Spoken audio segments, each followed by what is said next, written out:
en este derecho de intervención que se reconocen estas potencias europeas, alguno empieza a elucubrar la posibilidad.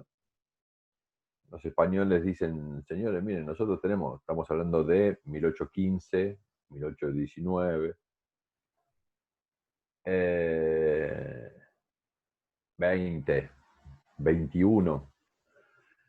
Aparece los españoles y dicen, miren, nosotros tenemos del otro lado del Atlántico un problema grave con unos tipos que adhirieron a las locas ideas de Montesquieu y están declarándose independientes del otro lado del Atlántico. Algunos tienen la posibilidad de darnos una mano.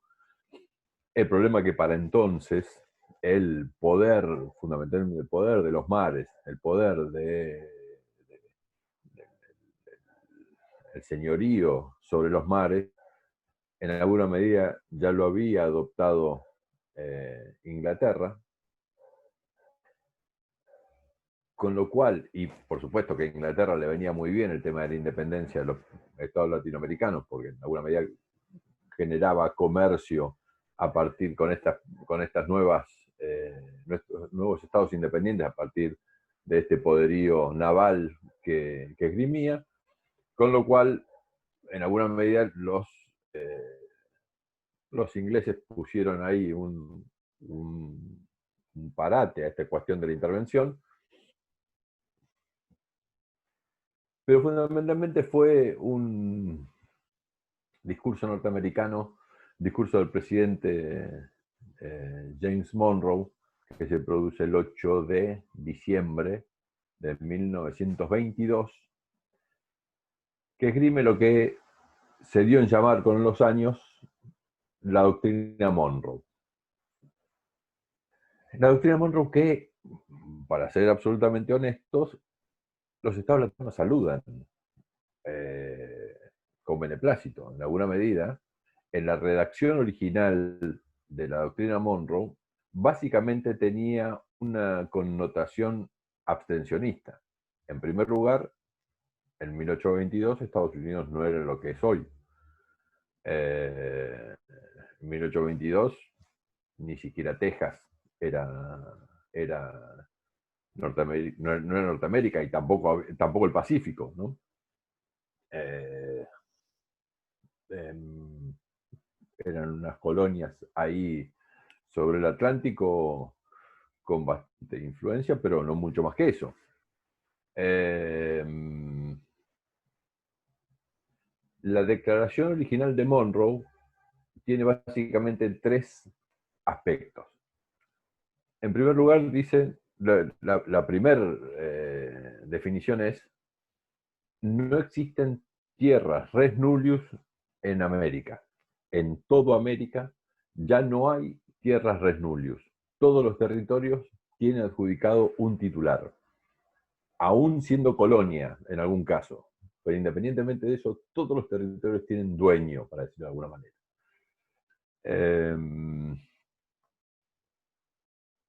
Ese es el primer postulado. El segundo postulado dice, los estados de América han adoptado un sistema político que no tiene nada que ver con el sistema político europeo.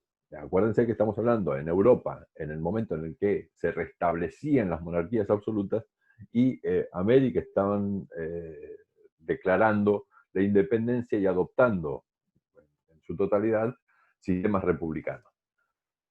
El segundo postulado de Monroe dice, entonces, que el sistema político americano no tiene nada que ver con el sistema político europeo. Y en tercer lugar, dice que por este segundo postulado no hay que inmiscuirse en los asuntos europeos de la misma manera que los europeos no tienen que inmiscuirse en los asuntos americanos.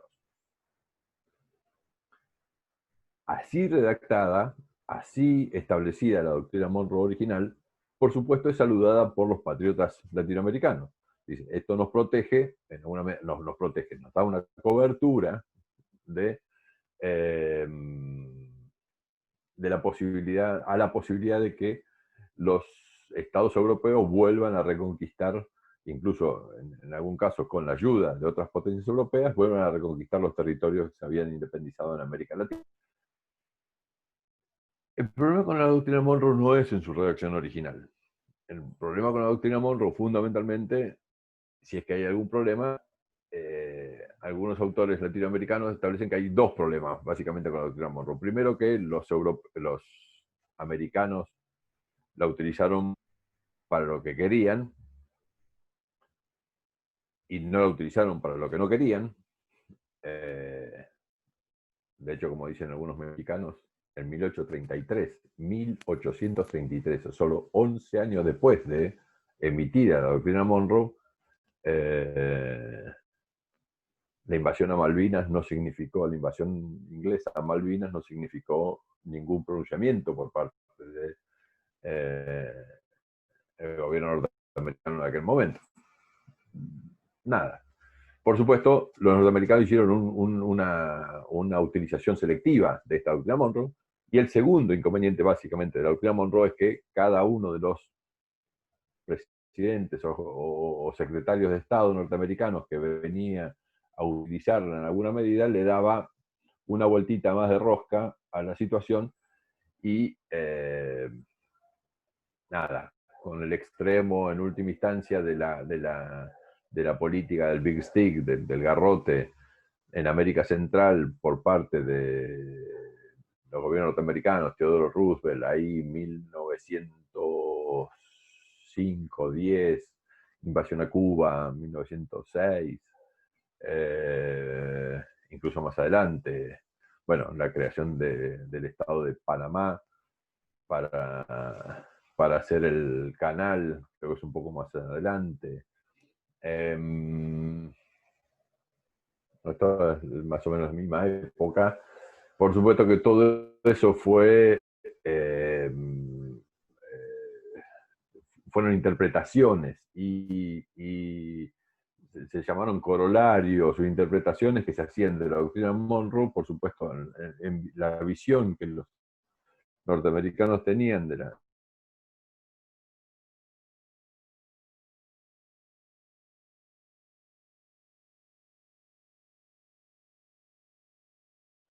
Si se quiere, hay dos hitos que marcan en alguna medida esta cuestión. Bueno, en las dos guerras mundiales, Estados Unidos entra tarde, como ustedes saben. La Primera Guerra Mundial comienza en 1914, termina en 1918, pero Estados Unidos entra en 1917. La Segunda Guerra Mundial, la guerra empieza en agosto del 39, Estados Unidos entra en diciembre del 41. No entra inmediatamente en aquellas conflagraciones que tenían efecto, o tenían fundamentalmente efecto en Europa.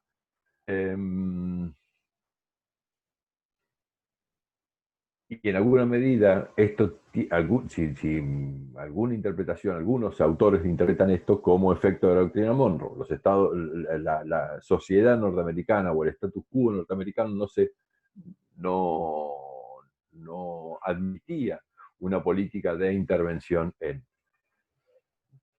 Tan es así que luego de la Primera Guerra Mundial, el presidente Woodrow Wilson, demócrata él, y con ideas innovadoras, quiere poner en marcha lo que se denominó la Sociedad de las Naciones. La idea central de la Sociedad de las Naciones era de Wilson, era un presidente demócrata, 1919. Va a Versalles, establece la constitución de la Sociedad de las Naciones, que se crea inmediatamente después, en 1919. Adhiere a la Sociedad de las Naciones en términos de la política exterior norteamericana como jefe de la política exterior norteamericana, pero el tratado de la Sociedad de las Naciones, cuando cruza el Atlántico nuevamente y es tratado por el Congreso norteamericano, los congresistas norteamericanos le dicen, no, señor, este tema de la Sociedad de las Naciones, la Organización para la Paz y demás, este es un problema de los europeos, no es un problema nuestro. le responden en alguna medida con la doctrina Monroe. Y tan es así que la Sociedad de las Naciones, si tiene algún problema central, es un problema de falta de peso político en la conformación. Si se quiere, en alguna medida voy medio rápido, pero lo que intento marcar, bueno, algún otro autor plantea también, nada más que para esto, para ver cómo funcionó la doctrina Monroe en la política exterior norteamericana, que el bombardeo de Pearl Harbor, 1941, diciembre del 41, los Estados Unidos o el gobierno norteamericano tenía alguna posibilidad de preverlo. Algunos dicen que hasta lo previó porque los barcos más importantes de la flota del Pacífico no estaban en Pearl Harbor en ese momento, y que en alguna medida dejó que sucediera fundamentalmente por el problema de la doctrina Monroe, porque su sociedad no se bancaba el ingreso en la guerra si no era a partir de un daño y de una perturbación a la soberanía propia que significó el bombardeo japonés a Pearl Harbor. Pero bueno, nada. En última instancia, es todo esto para explicar por qué no se produjo en alguna forma la vuelta a la intervención europea en los estados que habían adquirido la independencia en principios del siglo XIX en América. Si se quiere, hay un antecedente más. Luego de dos guerras, luego de la primera guerra que tiene Estados Unidos con México por el estado de Texas en 1836, Estados Unidos se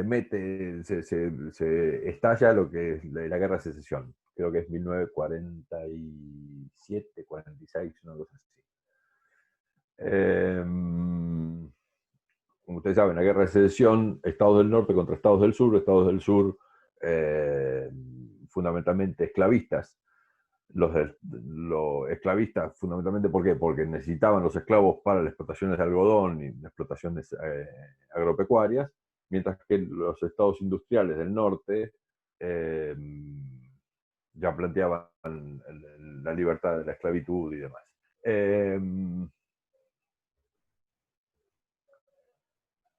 Cuando Estados Unidos está inmerso en esa conflagración, ya le digo, fue muy sangrienta, duró 7 años, creo. 6 años, 7 años duró la guerra de secesión norteamericana. Cuando Estados Unidos se encuentra ocupado en esa circunstancia, en México aparecen algunos iluminados que ponen al frente del gobierno mexicano a un emperador austríaco, así como lo ven ustedes, así como lo escuchan. Un emperador austríaco que, a su vez, venía, secundado o ayudado por tropas francesas, de Napoleón III, el sobrino de Napoleón, el Napoleón original, Napoleón III, que era gobernante francés en ese momento, y que con sus ínfulas pone a su cuñado, porque era el hermano de Napoleón, la hermana de Napoleón era Carlota, que era esposa de este emperador que era Maximiliano, un austríaco, Habsburgo, creo que era de la casa de Habsburgo, lo ponen al frente del gobierno mexicano. Y nosotros, por supuesto, no nosotros, digo, los países latinoamericanos, saludamos a aquel gobierno en el exilio, en alguna medida, que tenía Benito Juárez, el patrono de América, el patrono de América, Benito Juárez, porque llevó lo que quedaba del gobierno en una carroza, en una carreta, en alguna medida, al norte de México y gobernaba dentro de una carreta con un sello que se había llevado el sello de la presidencia, mientras lo perseguía el emperador por un lado y por otro. Que esto termina exclusivamente cuando termina la Guerra de Secesión norteamericana. Cuando termina la Guerra de Secesión norteamericana y Lincoln gana, los estados del norte ganan la Guerra de Secesión, por supuesto le brindan ayuda a Benito Juárez y a sus tropas para terminar con el emperador austríaco, Maximiliano I. Lo cierto es que incluso hasta Lincoln le pide por la vida de... porque bueno, en este interín, entre otras cosas, las tropas francesas lo dejan al austríaco, lo dejan solo en México con algunas tropas leales que eran pocas y mal pertrechas. Y el emperador no se quiso ir, el austríaco este no se quiso ir. Que en alguna medida algunos dicen que tenía buenas ideas el hombre, pero era bastante liberal. Pero por supuesto había sido puesto allí por los estratos más elevados, más aristocráticos de México. Y nada, se lo despacha Benito Juárez en una plaza pública, aún con el pedido de Lincoln, que era su mayor respaldo, que era que le había dado todo para que ganara esa reconquista del gobierno mexicano, y Benito Juárez dice, este señor hizo cosas que no debía, y lo cuelga en una plaza pública, creo que en Querétaro o por ahí en México. ¿Qué hora es? A las 6 de la tarde. A ver, vamos a tratar de llegar hasta finales del siglo XIX. ¿Qué tenemos que decir del siglo XIX? Bueno, la independencia de los Estados de América genera alguna modificación en el derecho internacional público, la incorporación de algunos principios en ese derecho internacional público. En alguna medida nosotros tenemos el honor de que se denomine doctrina Drago, a la doctrina que impide el uso de la fuerza para el cobro de deudas pecuniarias. Esto es, no pueden utilizarse la fuerza para el cobro que era una situación dada y muy común. Esta doctrina es del principio del siglo XIX. No, perdón, principio del siglo XX, la doctrina Drago. Creo que en 1905, 1907, 1911, una cosa así. Pero el siglo XIX, con la aparición de los Estados de América, genera alguna por lo menos incorporación de nuevos actores y alguna modificación, algunos enriquecimientos de ese derecho internacional público. Pero que no es significativo en última instancia. Sigue siendo las mismas reglas con algunos atenuantes, con algunas tonificaciones. Pero el siglo XIX lo que tiene, en alguna medida, lo que decíamos antes, el jus in bello, el derecho en la guerra, y esto, bueno, para arrancar con orden, la primera conferencia internacional que decíamos que se produjo en Viena, en 1815, dio origen a una serie de conferencias internacionales. El nacimiento de las conferencias internacionales que aparecen en 1815 en Viena, luego se empieza a reproducir con otros temas. ¿Qué significa la conferencia internacional? Significa que los estados reconocen que hay un...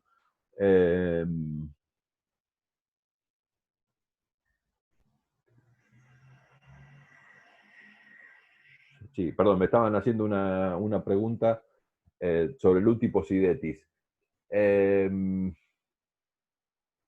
Sí, en alguna medida, ojo, la doctrina Monroe plantea en alguna medida el Luti Posidetis. Digamos, señores, todos esos territorios tienen un titular y así como poseerán. Eh, pero decía, las conferencias internacionales significan en alguna medida que los estados reconocen que existe un problema que es mejor acometerlo entre varios actores internacionales, entre varios estados. Eh, y para eso generan una fecha, un lugar y un temario para encontrarse representantes de los estados y discutir sobre cómo regular esa materia internacional de que se trata. Ahora, ¿cómo concluye esa conferencia internacional? En algunos mediados, en el mejor de los casos, puede concluir con un tratado internacional que regule la materia de que se trate. Pero en última instancia, la conferencia termina cuando los representantes de los estados se dan la mano y cada uno se vuelve a su estado de origen.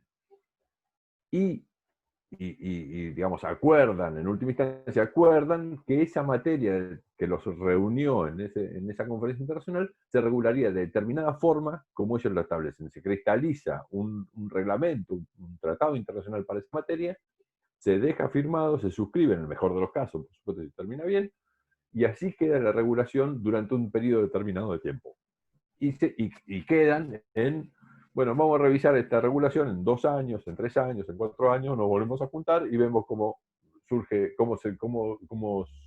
eh, cómo, qué tanto sirvió esa regulación que nosotros fijamos y vemos cómo la tenemos que actualizar. Esto es básicamente las conferencias internacionales, reuniones periódicas de representantes de los estados para acometer una cuestión determinada que los estados reconocen como importante.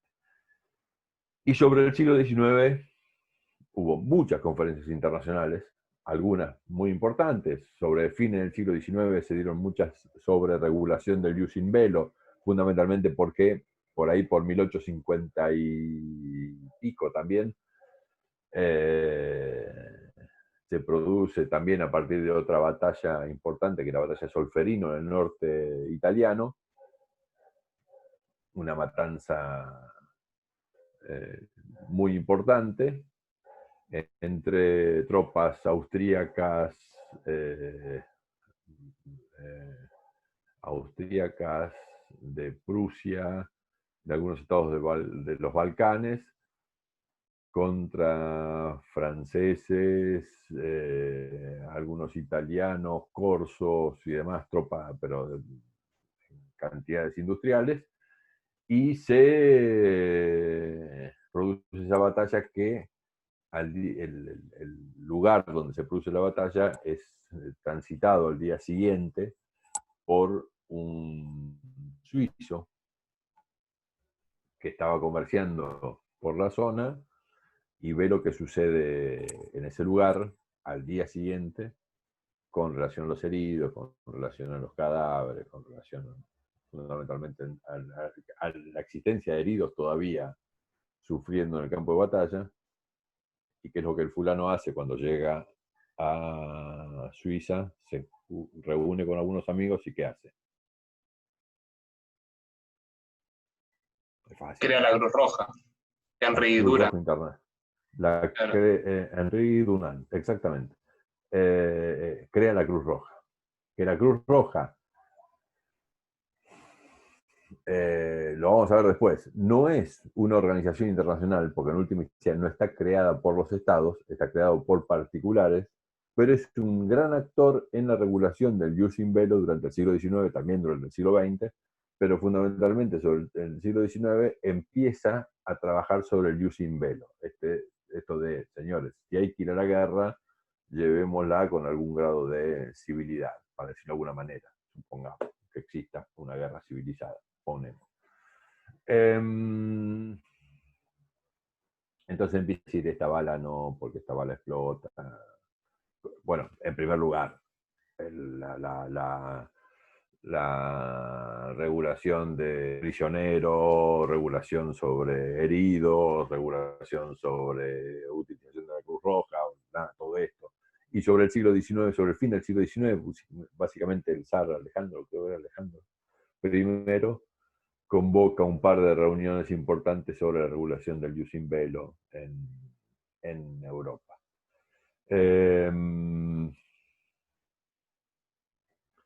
Ninguna de estas circunstancias evita que el polvorín en que se había transformado fundamentalmente los Balcanes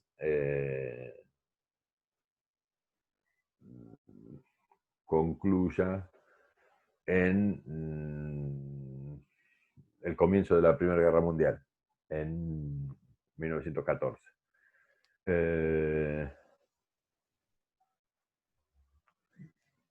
La Primera Guerra Mundial, en alguna medida, lo que nos provee es esta posibilidad, a la salida de la Primera Guerra Mundial, de la organización internacional que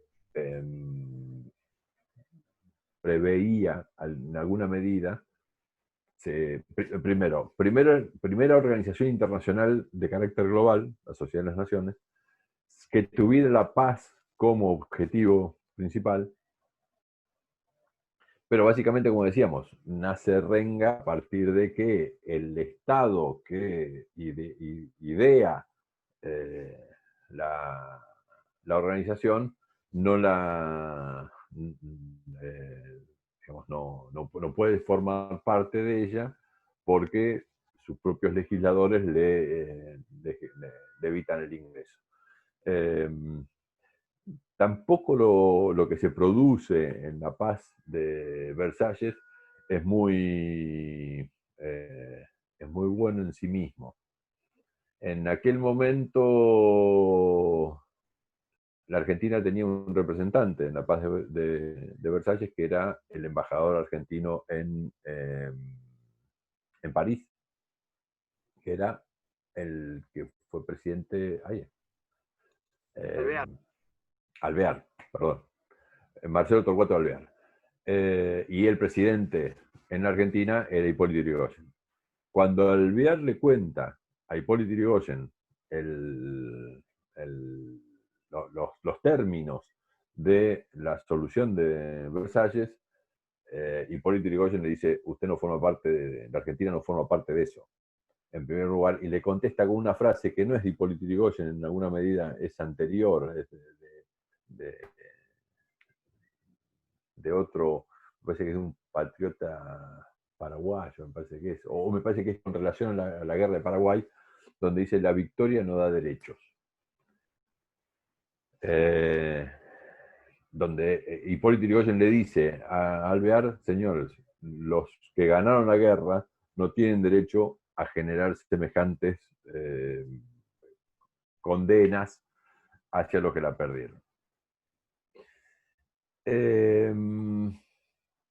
Ahí sobre el final de la Segunda Guerra, de la Primera Guerra Mundial, se produce algo interesante, que es en alguna medida de derechos humanos, del carácter político de los estados, que es que cuando termina la Primera Guerra Mundial, Francia le exige a Holanda que le entregue al jefe de Estado alemán, que era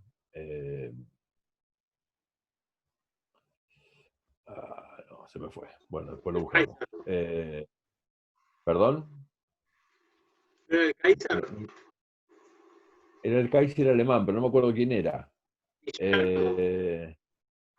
Guillermo II. No me acuerdo. Bueno, está bien. Después lo buscamos para tener preciso. Pero no importa. Exactamente, el Kaiser alemán.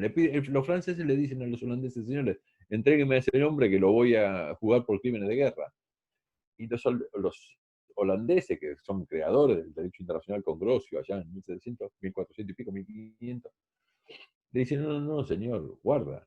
Acá no hay ninguna posibilidad de juzgar a un jefe de Estado en su carácter de jefe de Estado. En última instancia, usted condene al Estado alemán.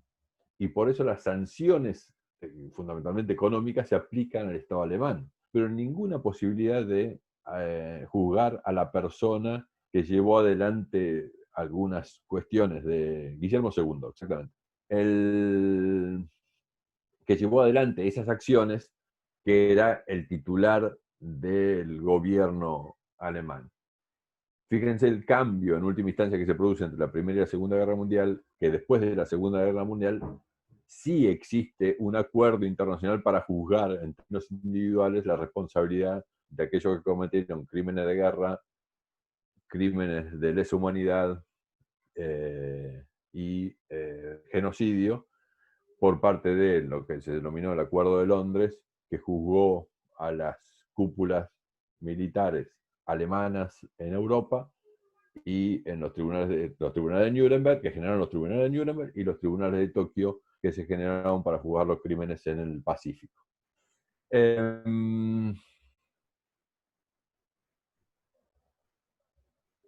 Pero bueno, quedémonos acá con la Primera Guerra Mundial y nada, leamos, empecemos a leer y la semana que viene vamos a hacer alguna pregunta, vamos a hacer alguna respuesta, pregunta-respuesta, pero nos quedamos por acá hoy.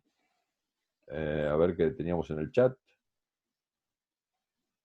Sí, Lucila me dice, sí, ahí nace la Cruz Roja, exactamente. En 1856-57, que es la batalla de Solferino, y Sí, Henry Dunant. ¿Sí? Se lo coloqué justo cuando habló de la batalla de Solferino y lo recordé internacional público. Gracias. Sí, todo lo que estamos viendo en general son. Y bueno, y Marcelo que me apunta que era el Kaiser Guillermo II alemán, el que los holandeses no se entregan a los franceses para ser juzgados. Dicen, no, las sanciones, a ver, ¿qué es lo que significa esto? Que tanto el derecho del derecho activo como el derecho pasivo, el derecho a ser sancionado o el derecho activo, el derecho a ejercer alguna actividad, era con los estados. El sujeto del derecho nacional hasta ese momento eran exclusivamente los estados. No así, hay alguna fisura en esto en el tiempo. Sobre el fin del siglo XIX aparece la posibilidad de sancionar la piratería, la trata de blancas. Estos sí son acuerdos internacionales donde los estados dicen, señores, acá hay personas individuales que son pasibles de sanciones del derecho internacional. Que son individuos. Empieza la subjetividad pasiva del individuo. Hay algunas personas en términos individuales que pueden ser juzgadas por normas de derecho internacional. La subjetividad activa del individuo tiene en alguna medida comienzo con el derecho internacional de los derechos humanos, con alguna cosita que si nos acordamos podemos mencionar después de la Primera Guerra Mundial, que es el derecho de las minorías, pero aparece claramente el derecho activo de pretender protección por parte de un individuo, recién aparece con el derecho internacional de derechos humanos después del 45. Pero la subjetividad pasiva también aparece después del 45, como les dije antes. Ahí se reconoce respecto de crímenes de guerra, crímenes de lesa humanidad y genocidio, porque aparecen los tribunales de Nuremberg con el juzgamiento de los jerarcas nazis y el tribunal de Tokio con los jerarcas japoneses. Básicamente esto nos sirve para interpretar la subjetividad del individuo en el derecho internacional público. En primera instancia, el sujeto del derecho internacional es el Estado, y sigue siendo el Estado. Pero existe posibilidad, alguna subjetividad de los individuos. Y lo que vamos a ver, y espero que me acuerde de mencionarlo, si no ustedes me lo preguntan la semana que viene, es qué pasa con las organizaciones internacionales y la subjetividad de las organizaciones internacionales. Seguramente no me voy a olvidar, y vamos a charlar de eso también la semana que viene, en la segunda parte de la historia. Nada, Marcelo, ¿todo bien? ¿Cuántos tuvimos? Tuvimos 47, 48, estamos cerrando con 45. Perfecto, no aguantaron, hay algunos que no aguantaron todo el... Les mando